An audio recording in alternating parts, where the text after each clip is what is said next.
Gustavo Petro llama a América Latina a alzarse contra las políticas migratorias de Donald Trump. Esto no es diálogo, es imposición. En el marco de la Cumbre de Estados Latinoamericanos y Caribeños, CELAC, que se celebra en Honduras, el presidente de Colombia, Gustavo Petro, emitió un discurso encendido y profundamente crítico hacia las recientes medidas migratorias adoptadas por el expresidente de los Estados Unidos, Donald Trump. En su intervención del 9 de abril, Petro no solo condenó lo que calificó como una política de criminalización sistemática de los migrantes latinoamericanos, sino que hizo un llamado urgente a la región para levantarse unida frente a lo que considera una amenaza no solo política, sino también humanitaria. Esta intervención no fue un hecho aislado. Forma parte de una postura coherente que el mandatario colombiano ha venido construyendo desde que asumió la presidencia, la necesidad de replantear la posición de América Latina en el escenario mundial, no como una periferia subordinada a los intereses del norte global, sino como una región con voz, agenda y capacidad de acción propia. No son criminales, son seres humanos el centro del mensaje. Durante su discurso en la CELAC, Gustavo Petro dejó claro que el problema migratorio no puede seguir siendo abordado desde una óptica represiva. Cuestionó duramente la narrativa impuesta por Trump, quien ha reiterado en múltiples ocasiones que la migración latinoamericana representa una amenaza para la seguridad de Estados Unidos. Petro se opuso radicalmente a esta visión, recordando que los migrantes son, en su mayoría, personas que huyen de contextos de violencia, pobreza estructural, persecución política o simplemente buscan un futuro más digno para sus familias. ¿Cuántos millones de migrantes están siendo tratados como criminales?, preguntó Petro con vehemencia. ¿Cuánta gente se está empezando a enviar, a deportar, como si fueran delincuentes? ¿Es eso lo que vamos a aceptar como diálogo? Eso no es diálogo, eso es imposición, afirmó ante los demás jefes de Estado y representantes regionales. Su mensaje fue claro: si América Latina no se une y responde de forma articulada a estas políticas, seguirá siendo víctima de decisiones tomadas desde el exterior sin ningún tipo de consulta ni consideración por las realidades de sus pueblos. Petro no se limitó a denunciar, sino que ofreció una visión alternativa: la construcción de una política migratoria basada en el respeto a los derechos humanos, la cooperación regional y el abordaje estructural de las causas que obligan a millones de personas a dejar sus países. Trump y la lógica del muro, una historia de exclusión. Para entender la gravedad de la situación, es necesario revisar brevemente el historial de políticas migratorias de Donald Trump. Durante su presidencia, el líder republicano impulsó una serie de medidas restrictivas cuyo eje simbólico y material fue la construcción del muro en la frontera con México. A ello se sumaron políticas como la separación de familias en los centros de detención migratoria, la reducción de cuotas de asilo y la implementación del programa Quédate en México, que obligaba a solicitantes de refugio a esperar en territorio mexicano mientras sus casos eran evaluados por cortes estadounidenses.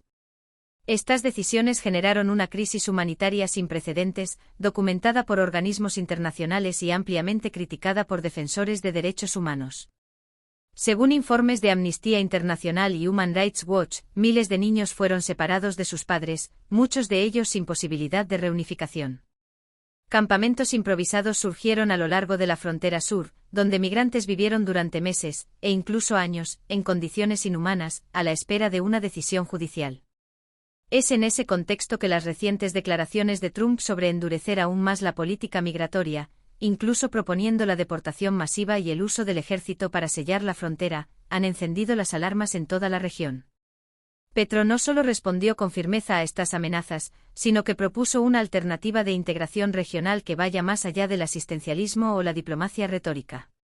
¿Y si hablamos de vida en vez de muerte, salud, vacunas y soberanía?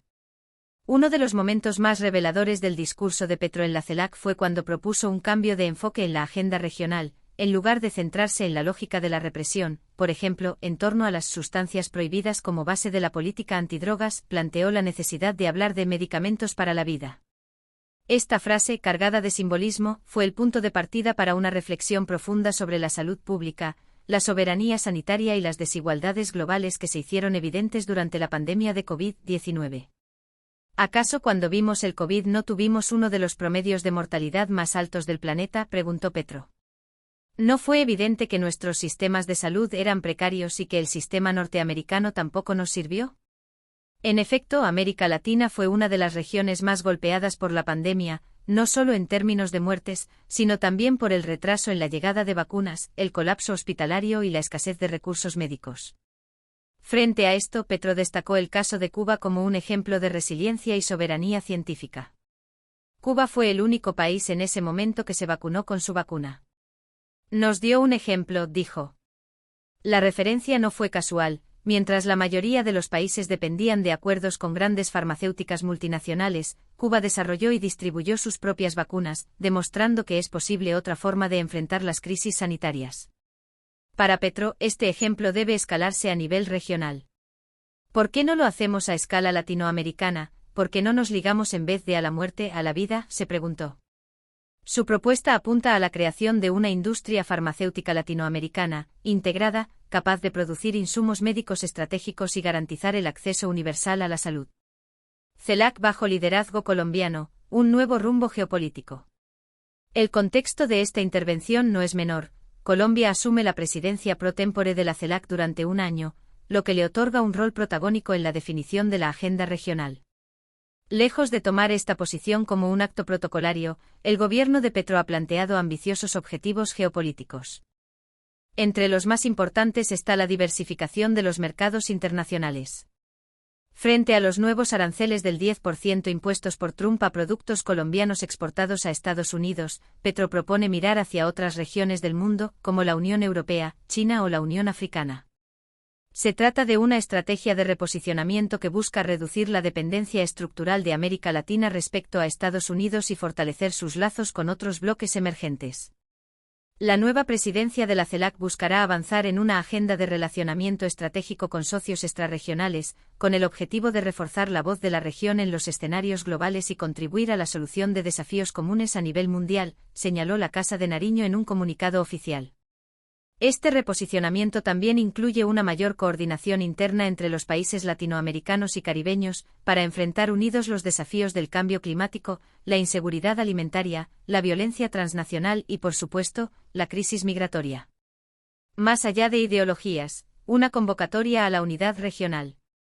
Uno de los elementos más poderosos del discurso de Petro fue su insistencia en la necesidad de superar las divisiones ideológicas.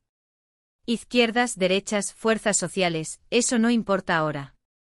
Lo que importa es que nos paremos juntos como bloque, como región, frente a una política que no solo es injusta, sino peligrosa para millones de nuestros compatriotas, sostuvo. Esta es una invitación a pensar América Latina no solo como un espacio geográfico, sino como un proyecto político y cultural común. En un mundo cada vez más polarizado y sometido a tensiones entre grandes potencias, la única forma en que la región podrá defender sus intereses y garantizar condiciones de vida digna para sus pueblos es actuando de manera conjunta. Conclusión: una coyuntura que puede marcar el futuro de América Latina. El llamado de Gustavo Petro en la CELAC no fue solo una crítica a las medidas de Donald Trump, sino una declaración de principios. Fue un acto de resistencia, pero también una propuesta de construcción. En tiempos de incertidumbre, de crisis migratoria, de pandemias y de tensiones globales, la región necesita más que nunca líderes que piensen en el largo plazo, que se atrevan a romper con la dependencia histórica y que tengan el coraje de proponer caminos nuevos. La presidencia de Colombia en la CELAC puede ser una oportunidad histórica para comenzar esa transformación. Pero todo dependerá de la voluntad política de los demás gobiernos de la región, de su capacidad para unirse y de la presión de las sociedades civiles para que sus derechos no sean negociados en silencio. ¿Qué piensas tú? ¿Está lista América Latina para unirse y enfrentar estas imposiciones? Deberíamos construir una política regional de soberanía sanitaria, migratoria y económica. Déjanos tu opinión en los comentarios. Queremos saber tu punto de vista. Y no olvides suscribirte a nuestro canal Voces del Poder para más contenido como este, análisis, actualidad política y debates que importan. Tu voz también es parte del cambio. Nos vemos en el próximo vídeo.